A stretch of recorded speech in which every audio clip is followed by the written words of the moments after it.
Assalamualaikum warahmatullahi wabarakatuh. Kami dari kelompok 6 pada kesempatan kali ini kami akan membawakan materi tentang desain penelitian kuantitatif.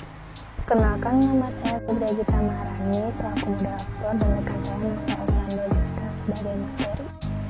Baik, langsung saja ke materi desain penelitian kuantitatif. Jadi apakah yang dimaksud dengan desain penelitian itu? Jadi banyak definisi ya, tetapi salah satunya menyebutkan desain penelitian itu adalah keseluruhan strategi yang dipilih untuk melaksanakan penelitian. Jadi kita saat melaksanakan penelitian, maka salah satu hal yang penting kita terapkan adalah desain penelitiannya.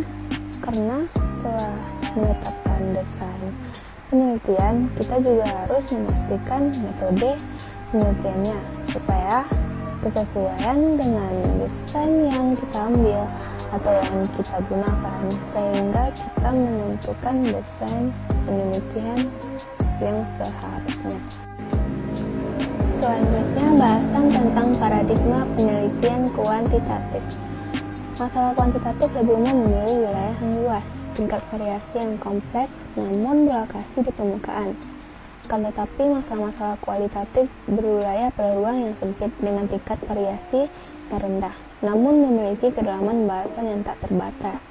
Jadi yang menjadi masalah penting dalam penelitian kuantitatif adalah kemampuan untuk melakukan generalisasi hasil penelitian. Seberapa jauh hasil penelitian dapat digeneralisasi pada populasi. Selanjutnya, jenis penelitian kuantitatif. Penelitian yang pertama, penelitian survei.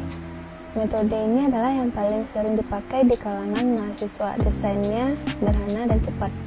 Yang kedua ada penelitian eksperimen, yaitu metode eksperimen tidak hanya digunakan untuk menjelaskan hubungan sebab akibat antara satu dan lain variabel, tapi juga untuk menjelaskan dan memprediksi gerak atau arah kecenderungan suatu variabel di masa depan. Selanjutnya, populasi dan sampel. Populasi merupakan wilayah generalisasi yang terdiri dari objek atau subjek yang memiliki kualitas dan karakteristik tertentu yang ditetapkan oleh peneliti untuk dipelajari dan kemudian ditarik kesimpulannya. Selanjutnya, instrumen penelitian. Instrumen penelitian yang dikembangkan itu digunakan untuk mengumpulkan data pada objek atau responden yang sesungguhnya. Hendaknya instrumen tersebut diukur validasi dan reliabilitasnya. Baik, saya akan melanjutkan materi yang telah disampaikan oleh Feby. Analisis data. Analisis data yaitu suatu yang mutlak diperlukan untuk pemahaman tentang persyaratan pengguna formula atau rumus-rumus statistik untuk yang harus diperhatikan. Secara umum, pada bagian ini diuraikan jenis analisis statistik yang digunakan, yaitu menggunakan metode statistik deskriptif atau statistik inferensial. Kemudian selanjutnya desain penelitian. Ada dua, desain deskriptif yang digunakan dalam rangka mendeskripsikan hasil pengolahan dan analisis dari tiap-tiap variabel penelitian, dilengkapi paparan secara kualitatif terutama terhadap hasil pengolahan data yang sifatnya ekstrim. Yang kedua, desain kasual digunakan untuk mengukur kuat hubungan dan pengaruh antar variabel dalam penelitian. Nilai-nilai dari hasil pengukuran tersebut akan dibahas lebih lanjut. Kemudian kegunaan desain penelitian. Yang pertama, desain memberikan pegangan yang lebih jelas pada peneliti dalam melakukan penelitiannya. Yang kedua, desain itu juga menentukan batas-batas penelitian yang bertalian dengan tujuan penelitian. Bila tujuan tidak dirumuskan dengan jelas, maka penelitian itu seakan-akan tidak ada ujung pangkalnya. Yang ketiga, desain penelitian selalu memberi gambaran jelas tentang apa yang harus dilakukan, juga memberi gambaran tentang macam-macam kesulitannya. Kemudian tipe-tipe desain penelitian. Yang pertama ada casual comparative research.